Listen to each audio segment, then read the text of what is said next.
Le problème avec l'URSSAF, c'est pas l'URSSAF. Essentiellement, c'est nous. Enfin, c'est pas vraiment nous, c'est plutôt la perception qu'on a du concept. C'est pas hyper sexy comme sujet, mais c'est de ça que j'ai envie de parler aujourd'hui, parce que voilà, c'est la fin du trimestre, et on va se mettre un timer. Je vais vous parler de ça pendant 15 minutes, de mon expérience autour de la création de contenu, mais aussi ailleurs, parce que j'ai pas eu qu'une seule entreprise dans ma vie, et j'ai fait des erreurs, et je peux peut-être vous en parler et vous faire comprendre que voilà, l'URSSAF, c'est pas non plus les grands méchants qu'on voit tous les jours. Euh, Bref, c'est parti. Avec ça, mets-moi un timer de 15 minutes. 15 minutes à partir de maintenant. Pour commencer, l'URSSAF, c'est quoi? C'est un prélèvement sur le résultat. C'est l'équivalent des charges sociales pour un entrepreneur, pour une petite entreprise, une PME, tout ça. Les charges sociales, pour un employeur, sont posées sur le salaire. Et donc, l'employeur, quand il vous paye 1500 euros par mois, vous pouvez partir du principe que ça lui coûte environ 3000 euros de vous avoir en tant qu'employé. C'est pour ça qu'à chaque fois que vous demandez une augmentation en tant qu'employé, vous voulez 50 euros de plus par mois, mais pour l'employeur, c'est 100 euros de plus par mois. Donc forcément, la négociation est toujours un peu tendue. Mais ça implique un niveau de perception, de captation de cet argent qui n'est pas le même.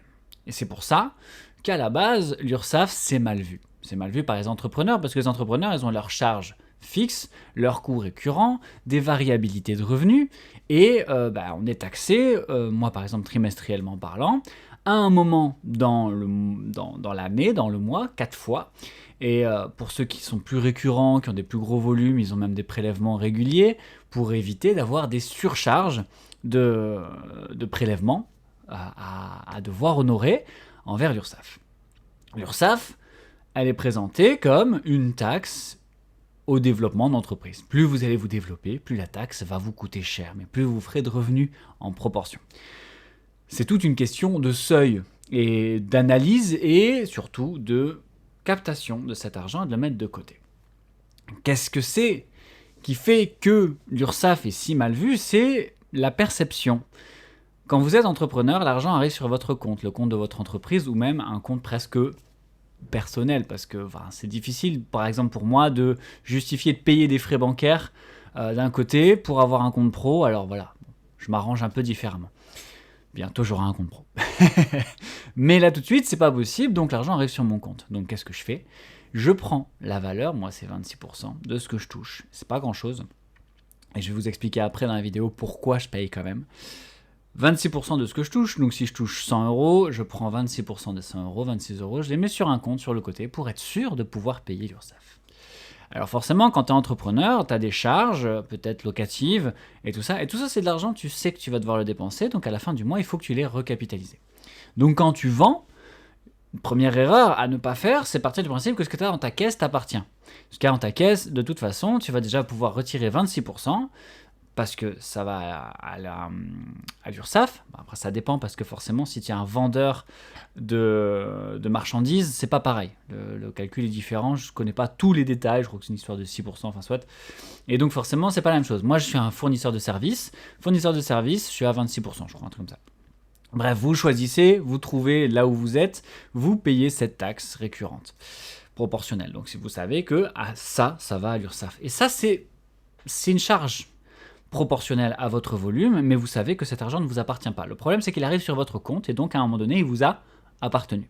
Et donc, le retirer de ce compte et le payer, c'est la première chose que vous devez faire, parce que si vous ne le faites pas et que vous attendez la fin du mois et que vous faites des investissements, que vous rechargez votre stock ou autre, vous allez vous retrouver avec une dette que vous ne savez pas payer envers l'URSSAF, parce que moi, j'ai fait ça quand j'étais plus jeune, mais face à la TVA, par exemple.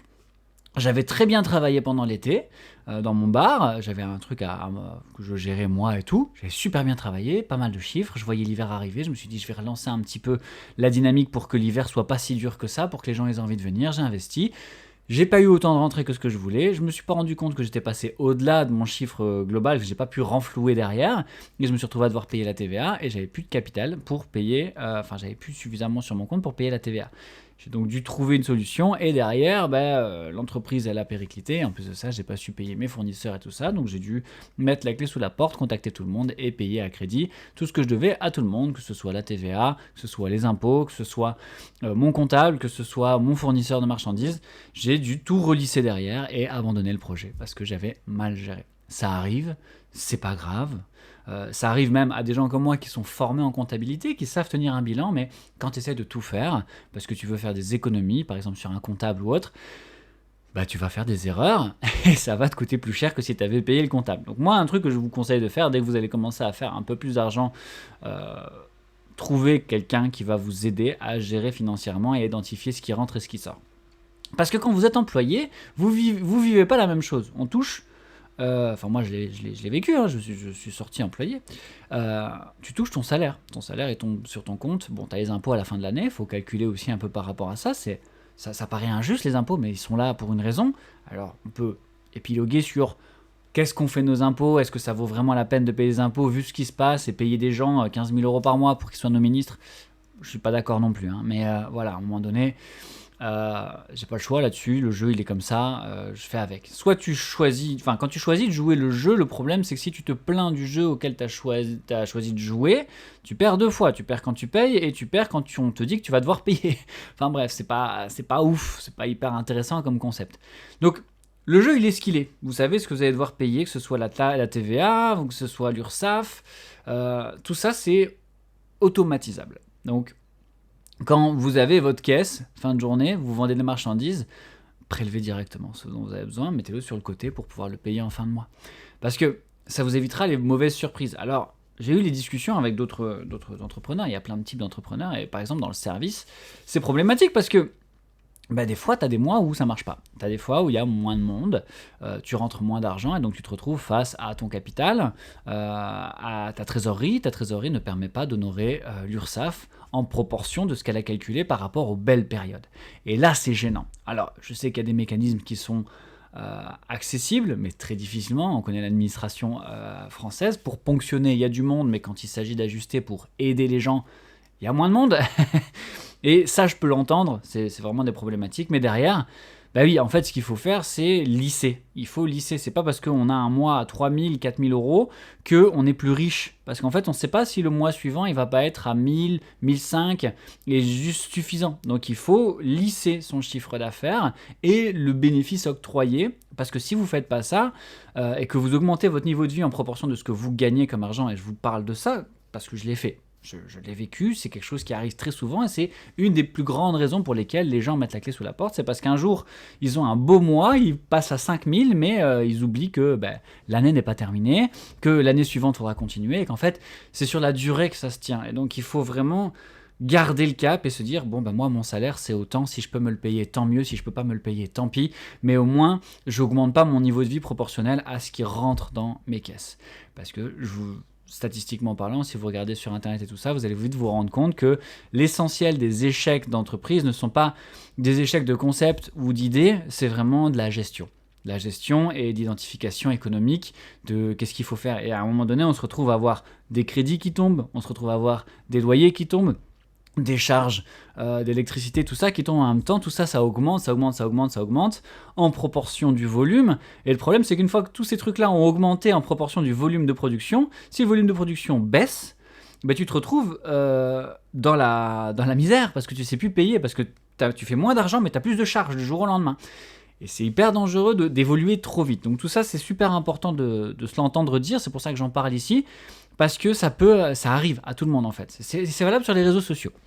Alors pourquoi je vous en parle ? Je vous en parle parce que moi par exemple, j'ai commencé à faire des petits sous sur les réseaux sociaux, sur internet. J'ai commencé à trouver un créneau dans lequel je me débrouille, dans lequel je me plais bien, dans lequel j'arrive à augmenter mon chiffre d'affaires en proportion.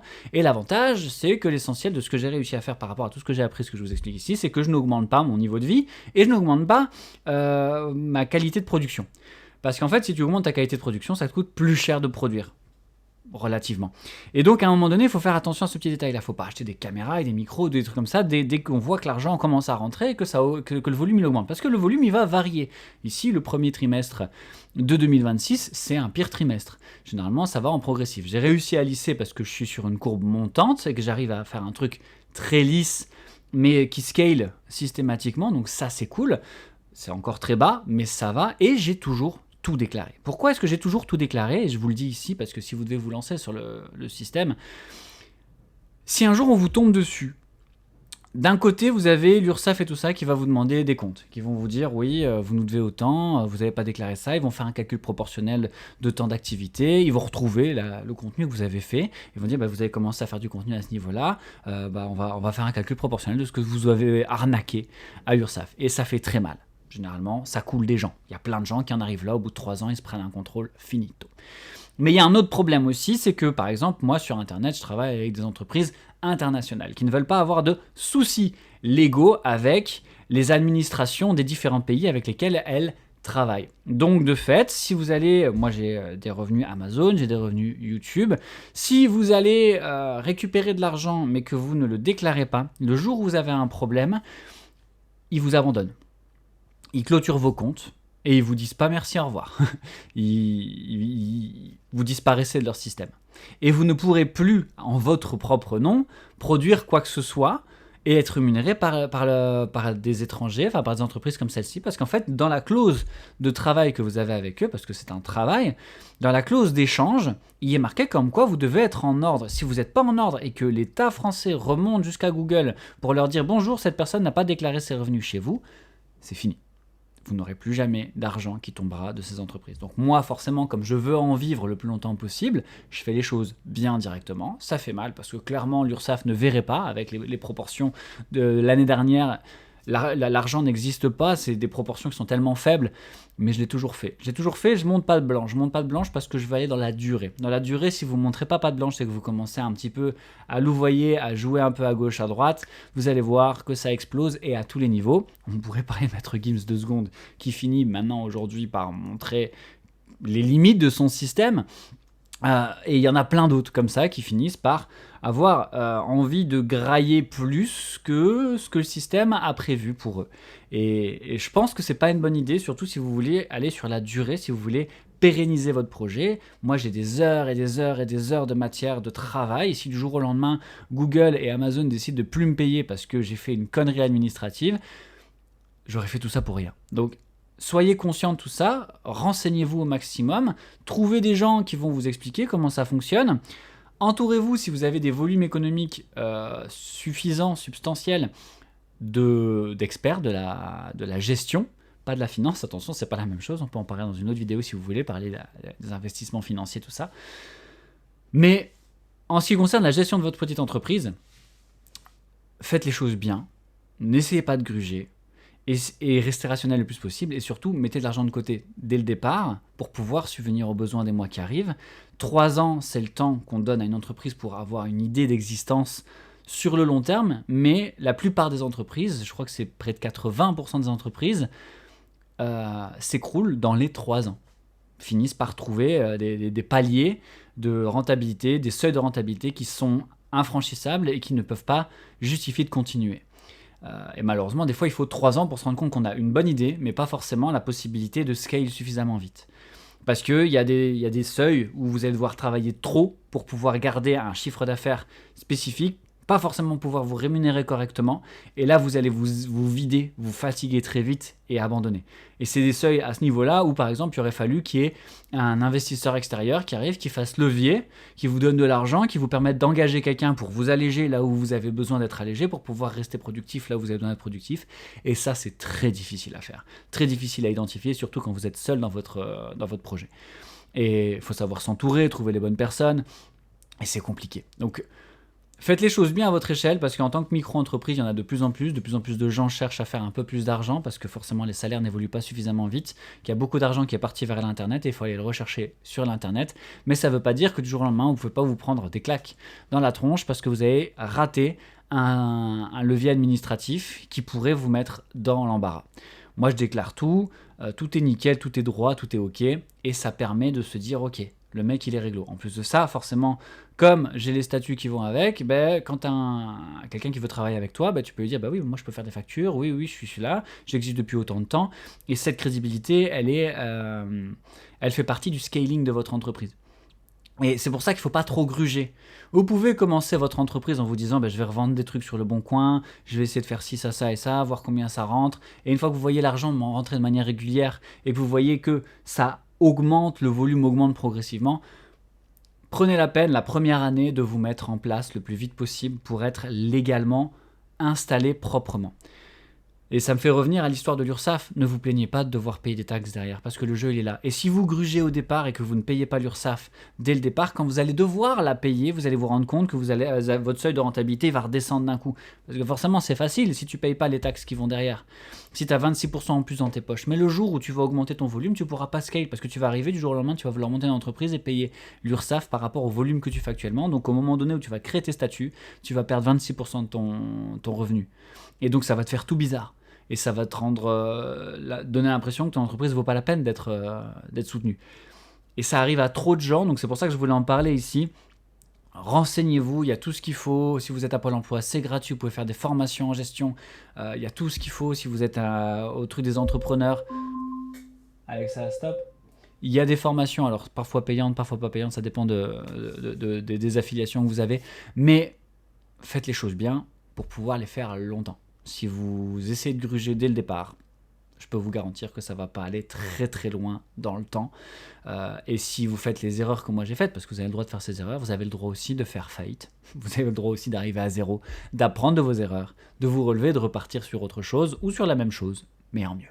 C'est pas perdu. Si vous voulez en parler, n'hésitez pas à laisser des commentaires. Si la vidéo vous a plu, on like. Moi, je fais des podcasts très régulièrement. J'essaie de faire presque tous les jours. Et vous vous abonnez si vous voulez rien rater. Je continuerai de parler de la vie de créateur de contenu, de la vie de papa, de la vie de mec qui essaie de se démerder. En fait, je cherche des solutions. Je cherche des solutions et j'ai envie d'en parler pour donner des clés. Peut-être ça peut déclencher des choses chez des gens. Je parle de mon point de vue. Je parle pas du point de vue des autres. Je donne mon avis. J'ai pas forcément raison. On n'oublie pas ça. On construit son esprit de son côté avec les informations qu'on a reçues de l'autre. A bientôt dans une autre vidéo. Tchuss.